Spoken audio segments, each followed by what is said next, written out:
So I wanted to give you some tips and suggestions for the night photography assignment, which is basically a low light photography assignment. For this assignment, you're going to be creating 3 images. You're going to probably do a lot of shooting to come up with images that, for each of these categories. So one of the categories you'll be shooting in is ambient light only. Right? Existing light, no flash. That just means you're going to be looking at the existing light in a nighttime or low light scene, metering successfully to get a good exposure overall. Again, you're going to be shooting at dusk or after dark using long exposures. Find locations to shoot in, preferably ones that have at least one artificial light source present. So examples such as street lights, car head or tail lights, illuminated signs, campfires, fireworks, etc. This image above that was captured by a student shows a good ambient light exposure from light trails from car head and taillights. So this is a 22-second exposure shot at f11 at 200 ISO. And to create this, he wasn't actually using a tripod. He had his camera stabilized on this metal beam. So not necessarily my preference. I think a tripod on a stable surface is going to be a better option generally, but it did create a very interesting result. So a tripod is really necessary. If you don't have a tripod, you can get away with stabilizing your camera on benches, on any steady surface. So if you do that, you're probably going to also want to either use a camera remote or your camera's self-timer, because even movement from pressing the shutter button can sometimes cause a little bit of camera shake. So you want to make sure your camera is nice and stabilized. So if you are using a tripod, again, make sure it's a nice, heavy, bulky, annoying to carry around tripod. The little lightweight ones you can get at some stores, they're really not worth it. So if you picture you have your big, heavy DSLR camera and you put on a little flimsy, lightweight tripod, not only is it going to have a little bit of vibration, probably because you can't really secure it that well, but if you bump your tripod when it's fully distended, or if if it's windy that day, it can fall over and break your camera. So I usually find it's better to, have a tripod with me that is a little annoying to carry. That's how I know it's probably going to protect my camera and create images that don't have camera shake. Now, for the flash portion of the assignment, you can either use your camera's built-in flash if you have one, most cameras do, or you can use an external flash unit. So the external flash like this one, it connects to your camera via the camera's hot shoe. A hot shoe is that little metal series of contacts on top of your camera, and the flash unit slides in, and then you just move the little dial to secure it in place. So when you're using an external flash unit, though, make sure you're using a dedicated flash unit designed to go with your camera. So any flash unit will fire, but it won't actually register the information and exposure information that your camera has in order to give you a good exposure, unless it's a flash unit designed to go with your particular camera model. So if you're going to buy a flash unit, if you don't already have one, make sure you buy a dedicated flash unit designed to go with your particular camera model. That way it can read all of the information, including the distance of your focus subject, your ISO, your aperture, to make sure it's giving you the right amount of flash for your focus subject. So your focus subject won't be under or overexposed. So again, a dedicated flash is designed to work with one particular camera system. And again, when you have that information, and any flash will fire, but if it's not designed to go with your camera, you'll have to enter all that information in the manual mode, which, you just don't want to do if you don't have to. The one built into your camera automatically is reading all of your camera settings and adjusting the light output accordingly. What you do have with any dedicated flash unit is something called flash exposure compensation. So flash exposure compensation basically just adjusts the amount of flash coming out of your camera as needed. Flash exposure bracketing is another option. That's called FEB. It's basically still an automated flash, but it just gives you a range of different flash options, taking several different photographs of the same subject. So you can choose which amount of flash is useful for you. Flash exposure compensation is incredibly useful. I use it all the time. I rarely use flash on just the general automatic flash mode. That kind of light you probably find is kind of harsh and not very attractive in most situations. But flash exposure compensation allows us to use flash as a creative tool to fill in light, right? It's a fill flash, as opposed to just replacing the light that's there in a scene. So you can basically adjust your flash exposure. I usually subtract by 1 to 2 stops for a lot of different situations if I'm using it as a fill flash. So it just softens dark shadows, it reduces contrast on my subject, it fills in a little bit of light without replacing the light that's there. And that's probably how you're going to be using it in general when you want to use flash. It's a much better way of using flash generally. So if your flash has a little plus and minus button like this one on it, you'll hold down the flash button to activate your flash, and then you'll use your dial on the camera body to adjust how much or how little flash you have in the control. You can do this if you don't have the little flash plus and minus button. You would do it through your menu and do it this way. So the nice thing about fill flash is you're still metering for the light that's there, but you often run into this situation like you do here, where you have a backlit subject, but you don't necessarily want the sky behind your subject to be overexposed, which it will be if you meter for your subject. In this situation, you can fill in the light on your foreground using fill flash. So this is basically what would happen if you have your flash on auto.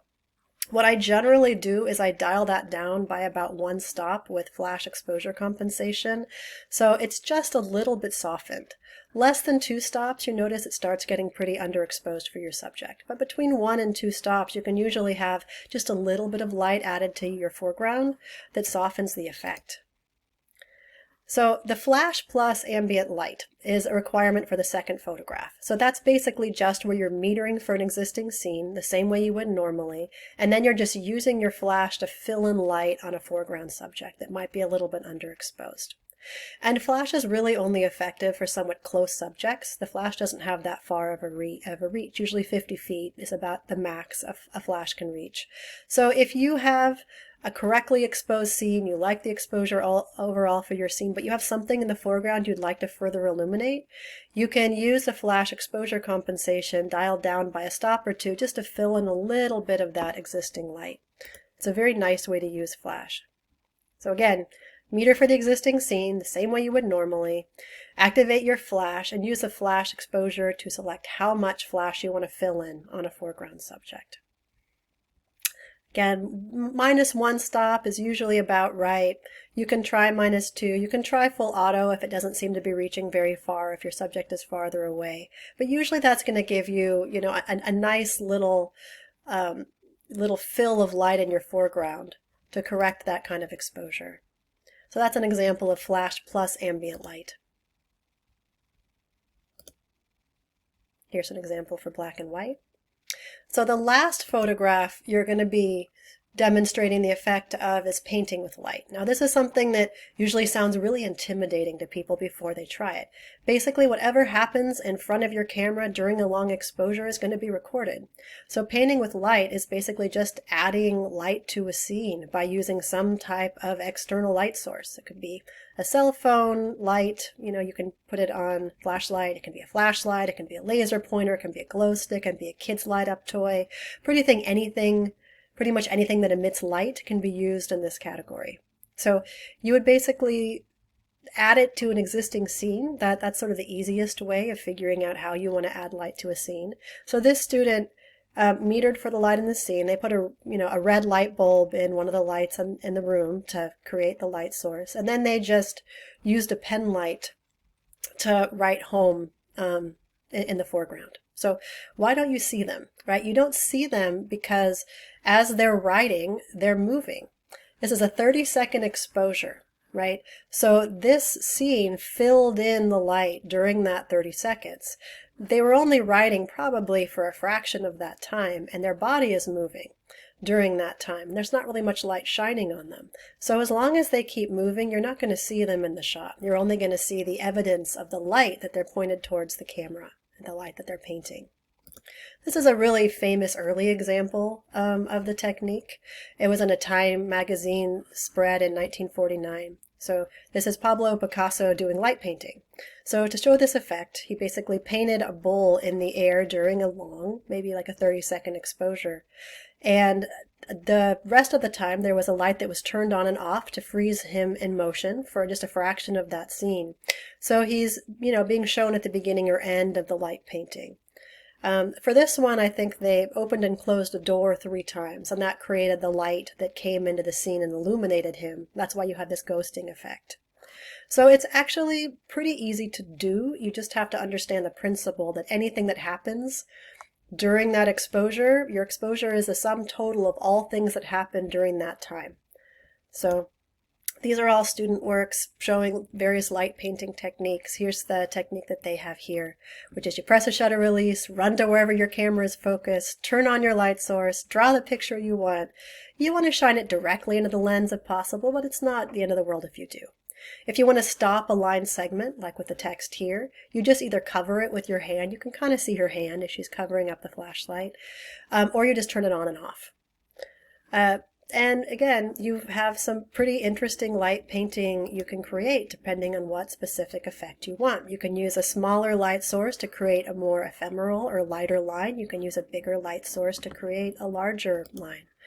But especially when you use this technique in combination with existing scenes, you can have some pretty interesting results, right? So for this one, they just use this is a flashlight. I think they use like a flashlight and a cell phone for a couple of these. This one, you can see just a vague bit of their body behind this one, and they used a cell phone in each hand to create the effect here.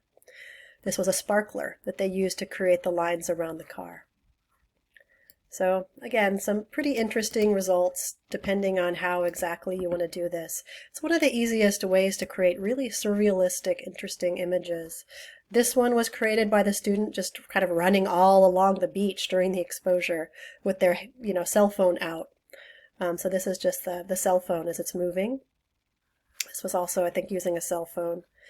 This one was using a flashlight, and they had their car on this side and just turned on the car headlights for part of the exposure.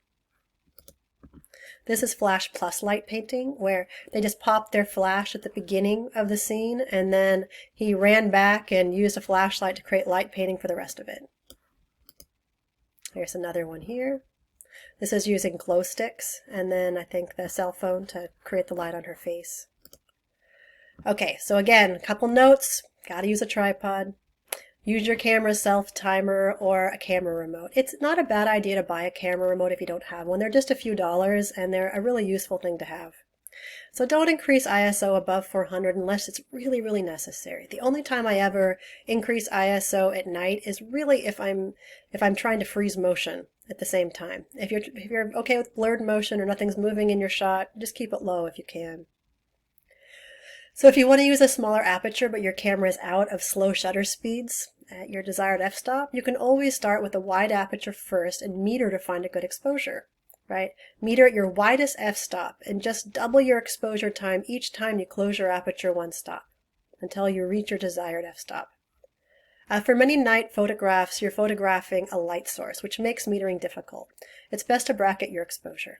Take basically 1 stop up, 1 stop down. One of them will be a good exposure overall. Because your camera's reading a light source, the rest of the scene may be a little underexposed if you don't add a little extra exposure. So some cameras have a hard time focusing in low light. It's often best to use manual focus if your camera's having a hard time focusing on autofocus mode. I often find it helpful to bring a flashlight with me and use that as a focusing aid on manual focus. Not necessary, but it can help. And one note for the night photography assignment too, for the painting with light. If you have a really shallow depth of field and you're trying to paint with light, it may be hard to have that light that you're shining in there in focus. So generally having an f-stop around 8 or 11 creates enough depth of field in the space, and even if you move a little closer or farther away, you're still going to be in the depth of field zone, that depth of field area. So yes, this assignment should be fun. Most students have, enjoy this kind of photography. It seems a little intimidating at first, but once you get the hang of it, it's actually pretty easy, and you can have a lot of really interesting creative results. So I look forward to seeing your work. As always, feel free to email me if you have any questions.